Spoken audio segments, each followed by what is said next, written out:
I'm here with my friend, Dr. Richard Scott, GP. Hello, Richard. Andy, good to see you again. How are you doing? I'm fine. I see you and you smile and I feel better. It's the power of a smile.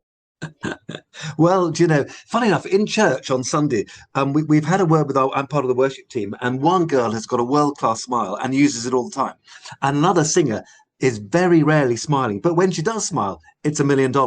And we both agreed that she and I need to smile more when we're singing. Now, mine's slightly difficult because I'm looking at the guitar and making sure I don't play the wrong notes.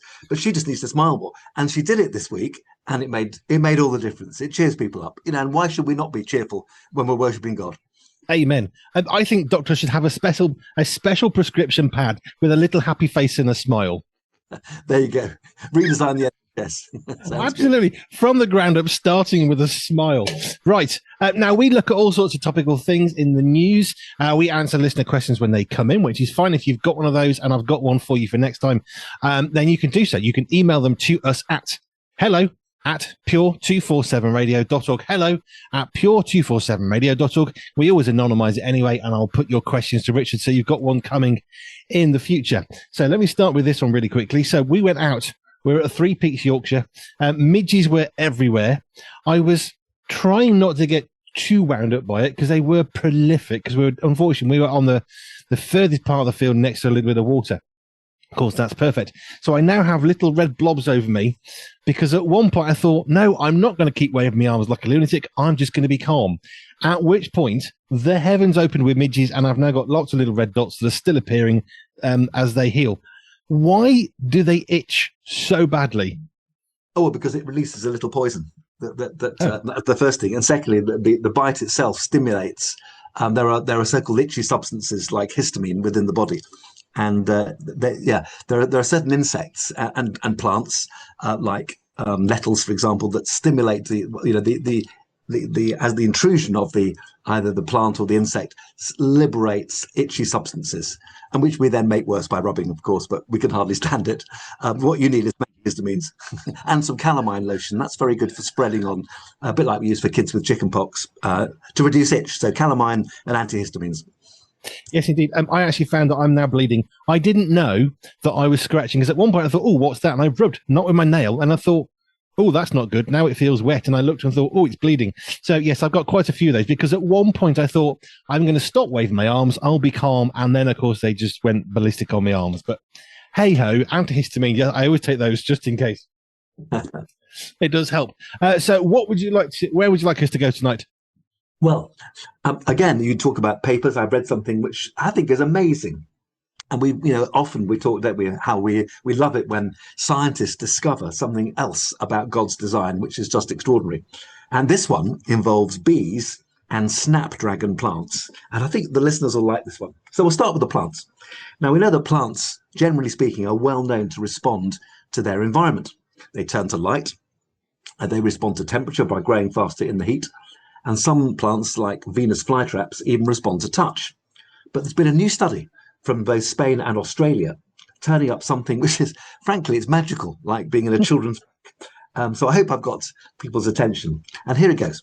So a bee buzzes past a flower. Now, of course, it's in the bee's interest to visit flowers because flowers provide nectar. And it's in the plant's interest because then the bees get covered with pollen and they take it to the next plant, and that's pollination, fertilization for the plant. So essentially, everyone wins. Here's the exciting thing. Snapdragon plants are so delighted by their visitors that they attract them further by sweetening their nectar as a greeting. How does this work? So there's this group of scientists, entomologists, so insect experts, sound engineers, and plant physiologists, so studying the function of plants, began by recording the wing beats of 30 species of insect. And then they played them to snapdragon plants. And they discovered that the plants can differentiate, they can distinguish between insect visitors. And those that the plants regard as good guys, pollinators, are rewarded with more sugary nectar than other insects, which merely visit but don't pollinate. And these freeloaders are termed pollen thieves. So the plants can tell friend from foe. And what they do is they eavesdrop on the world around them, which is known flash word as acoustic sensitivity. And this may, of course, help the flowers to attract the right visitors while keeping nectar thieves at bay, because the nectar thieves don't get the quality nectar. Now, a little bit more detail. Their favoured bee is called Rhodanthidium stichticum, great name, Rhodanthidium stichticum, very efficient pollinator, and it has a distinctive buzzing. This is what happens. When you play this sound to snapdragon plants, it activates genes in the plant linked to the transportation of sugar. You play thieves buzzing to plants, no gene activation, no excess transportation of sugar. How clever is that? And this isn't just a nice thing that they found. The implications could be considerable for agriculture. If certain frequencies can coax plants into producing more or better nectar, farmers might one day be able to use sound to boost crop yields without chemicals or genetic modification. So I thought that was rather good. How amazing.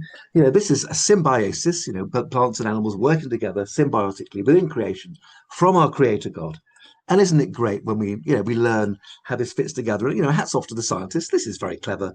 30 species of insects, 3 different types of scientists. But what a great result. How clever is the simple plant?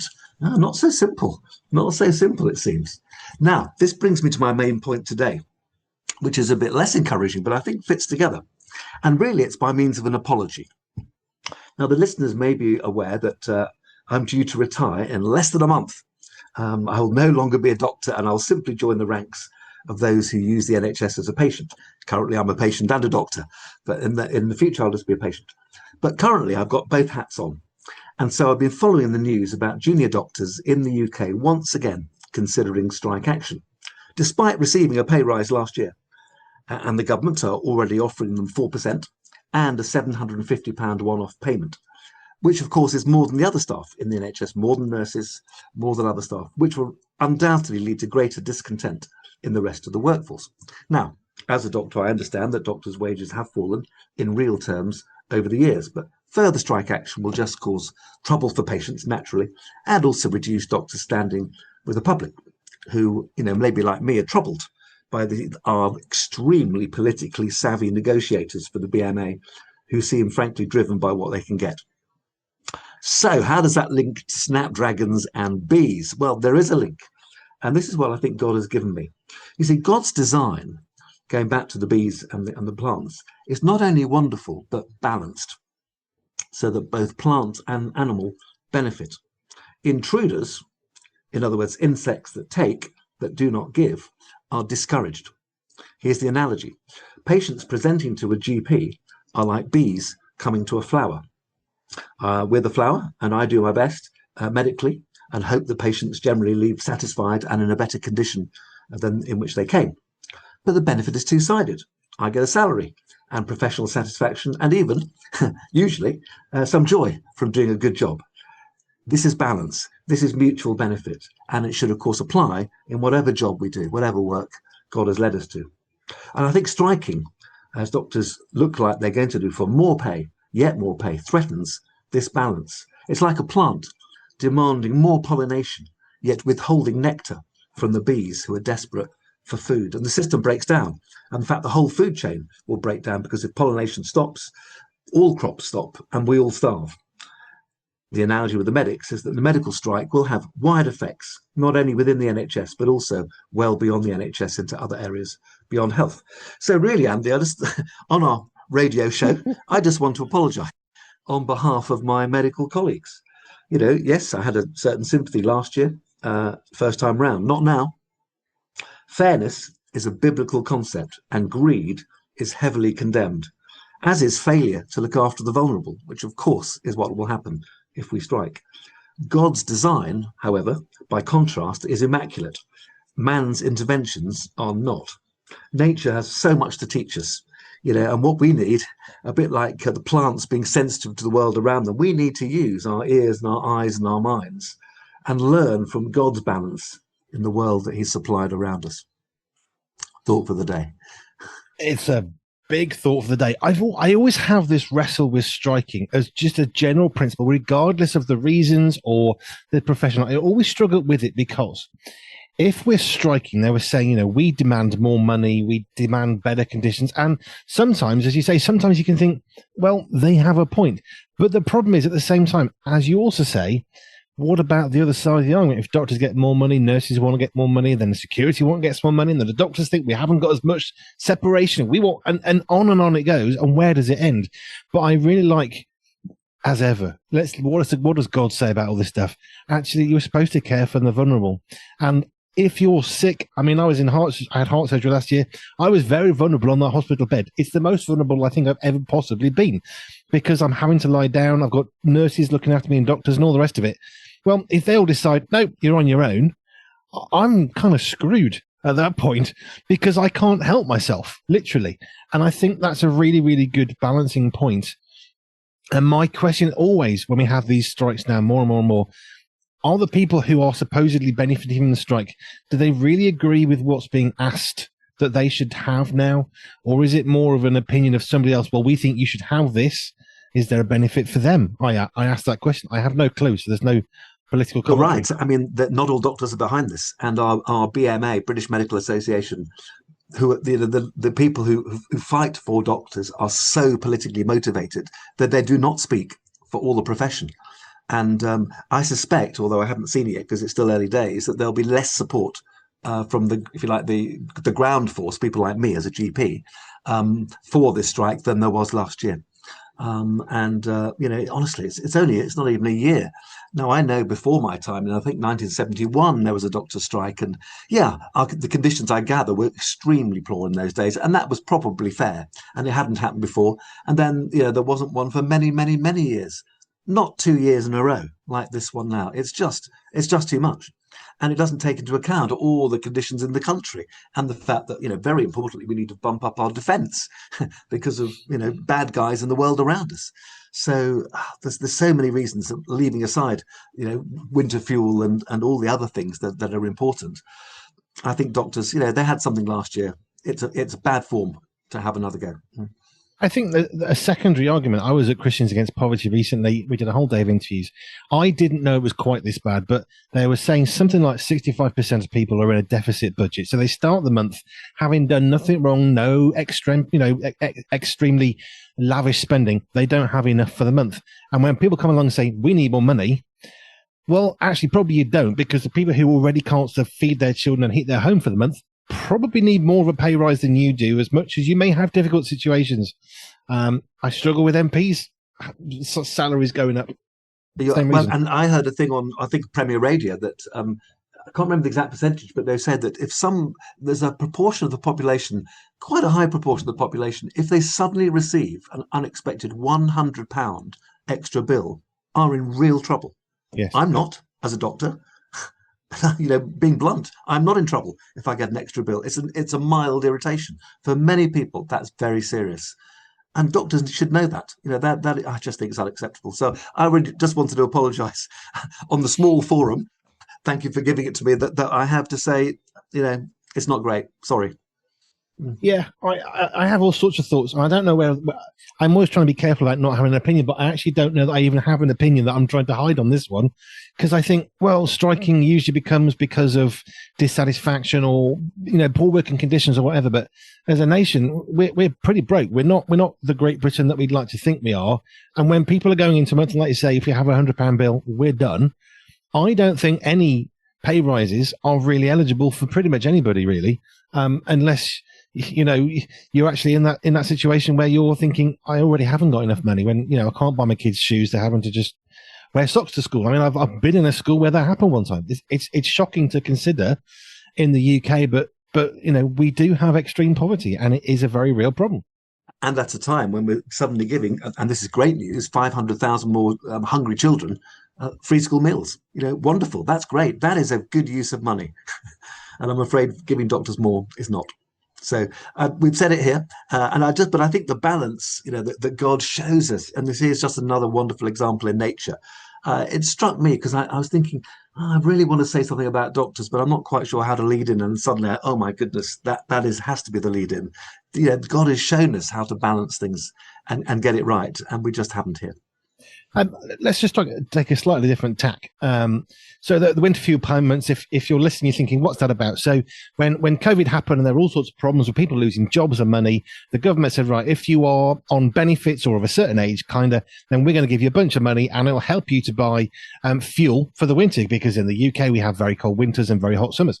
So that was a really good thing, I felt, at the time. And then what happened was new government, right, we're not going to do that because it's a waste of money. You don't need it. Oh, we better do something. So that's kind of where we're at without going into any politics. And my question for you medically is, I read about something in Wales where doctors were allowed to prescribe, as part of a trial, heating.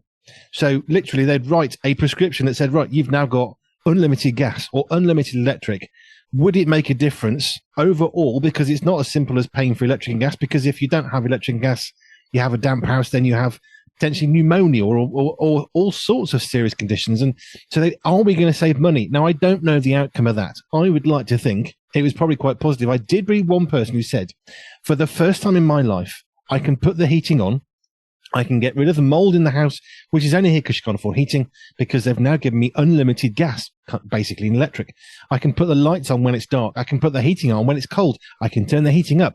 And you could just see through the words. It was so illustrative in the way that she was writing in this newspaper article, I think it was, about how much massive difference it made to us. So my question to you, I guess, although it's very hard to sort of quantify, but how much difference do you think something as simple as paying for electric, do you think the offset of providing heating is worth it against the potential offset? Because I have no concept of how much a nurse costs or an ambulance. I have no idea of figures. But if you go to hospital in an ambulance and have to be seen by a doctor, I have no concept of the cost of that. But I'm sort of thinking, I'm sure that costs more than the gas. Oh my goodness, yes. I mean, and this is well outdated figures from quite a few years ago, but simply calling out an ambulance was £350 straight out. Wow. That's without it then taking you to hospital and then all the costs within hospital from A&E onwards. So absolutely, I mean, prevention is better than cure. But I think one of the good things about what the government is saying is that they want to target the winter fuel allowances to people who need it, i.e. the poor, not the rich. So that is a good thing, because before it was going to go to everybody. Well, again, ridiculous for someone like doctors to receive a winter fuel allowance. We don't need it when there are other people who do. So I think that's smart.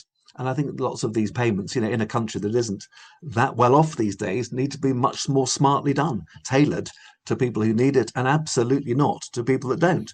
So, I'm with the government on that one. Yeah, I think maybe I mentioned it to you before, but I was always fascinated because one person, two people, okay, maybe that's £400 across the winter. I'm just making figures up almost, but maybe it cost them £400 to heat their two homes for a few months. But actually, the cost of those two people going to hospital twice has already dwarfed what it would have cost. Absolutely, no question. And people who are cold die. They're much more susceptible to pneumonia and other problems. So absolutely, you're right.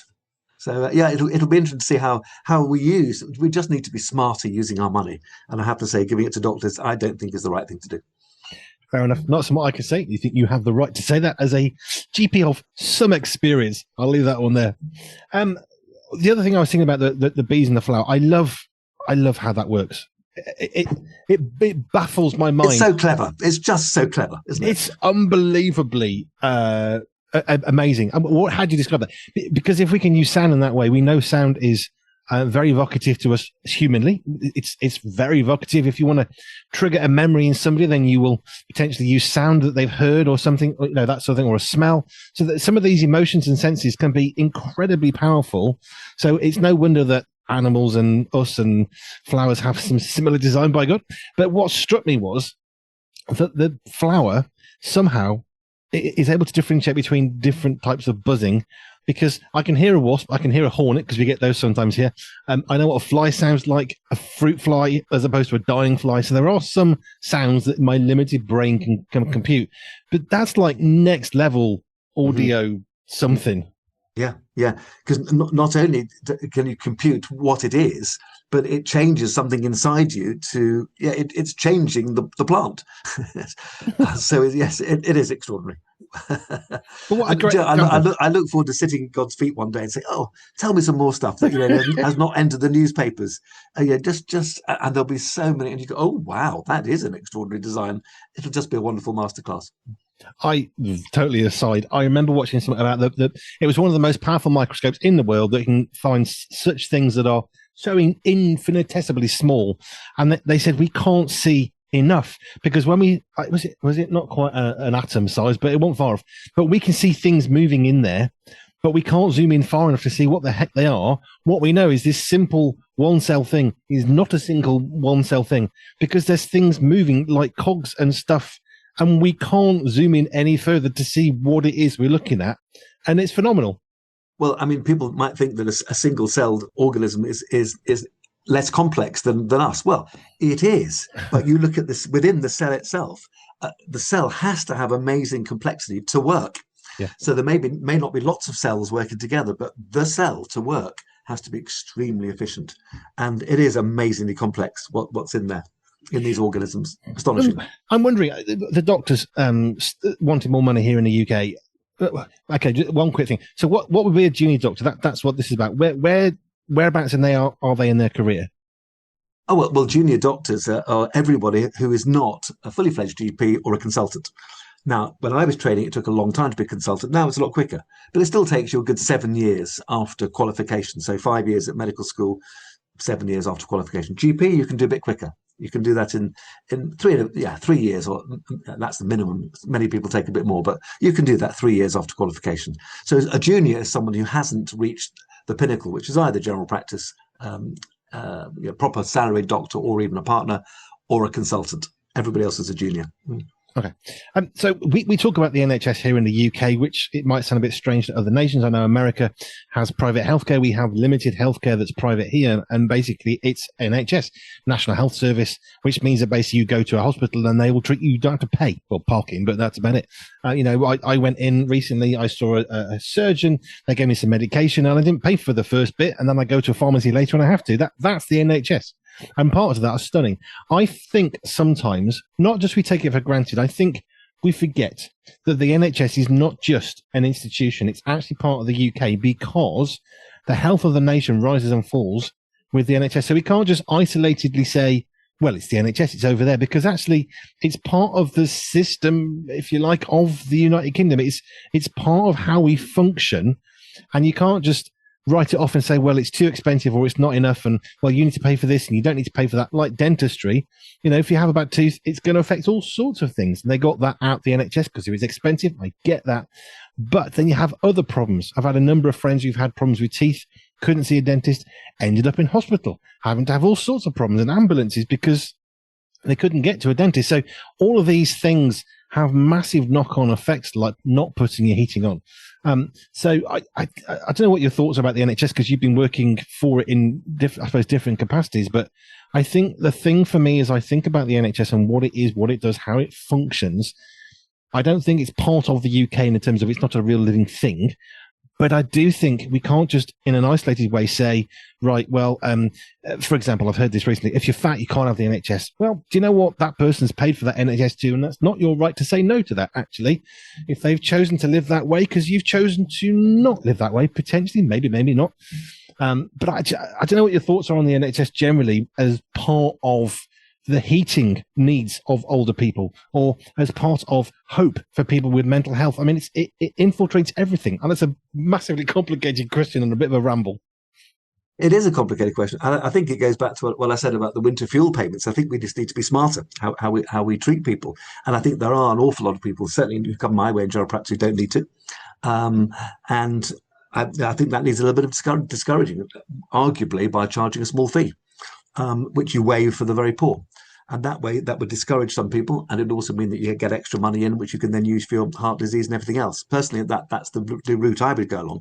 I think we need to trim the fat in that sense of inefficiency, and continue to improve what we do and tailor things better to patients. I think that would be really helpful, and speed things up because it takes an awful long time to see the consultant. For that, you need more money and more efficiency. But I think at the general practice level, bear in mind that we deal with about 90% of all patients in the NHS is at GP level. I would certainly reduce some of the input by making it a little bit more difficult for people to say, look, if you're going to come again with that cough and a cold that you shouldn't have come with, you're going to have to pay, and that might make you think next time. Now, of course, there are dangers that people don't come and then turn up late. I understand that, but the current system's not working, and I think we need to be a bit firmer on some people to make it work better. I had to go to hospital with what happened to then be atrial fibrillation. I walked in during COVID, expecting, because I hadn't actually seen these reports, to be there for hours and hours and hours. I walked into basically a deserted hospital, and the staff were saying, "Do you know, this is lovely," in a sense that no one's coming in with anything that isn't important, because the only people who come, we can guarantee when they're walking through the door, they have to be here. So they were actually enjoying that. That was my situation when I worked abroad, because it did cost people, something to see the doctors in Tanzania and India where I've worked, in the mission hospitals, and they came with serious things. No, absolutely no time wasting whatsoever, and you could concentrate your efforts on important things. So yeah, and that's the other extreme. Somewhere in the middle is what we want. We don't want to wait for people to wait until they're too ill, but equally, it is a bit too easy at present, and that's why we're struggling to divert all our funds into the more serious conditions when there's too much minor stuff coming in. Which again comes to your thought of the plant and the bees and the flies and all the other insects that might want to nick from that plant, but actually it works well when they work in tandem, but when they work in conflicted, it doesn't work so well. Nicely put. I never thought we'd be having that conversation tonight. That's fine. It's fascinating, and I like your perspective on doctors. I think at the moment they're going to not get a lot of sympathy from a lot of people in the UK. I don't think so. Where it'll go, I don't know. And I'm not a politically motivated doctor. I do see the need for strikes from time to time, but not in 2 years. I'm sorry. No. Fair enough. You heard it here first. Maybe not. Right, Richard, thank you. If you've got any question topics or thoughts on any of that, please, we'd like to hear them. It's hello@pure247radio.org. Hello@pure247radio.org. You can send your questions to Richard, and we will do our best to answer them. Well, he will, because I'm not medically minded. Richard, thank you. Andy.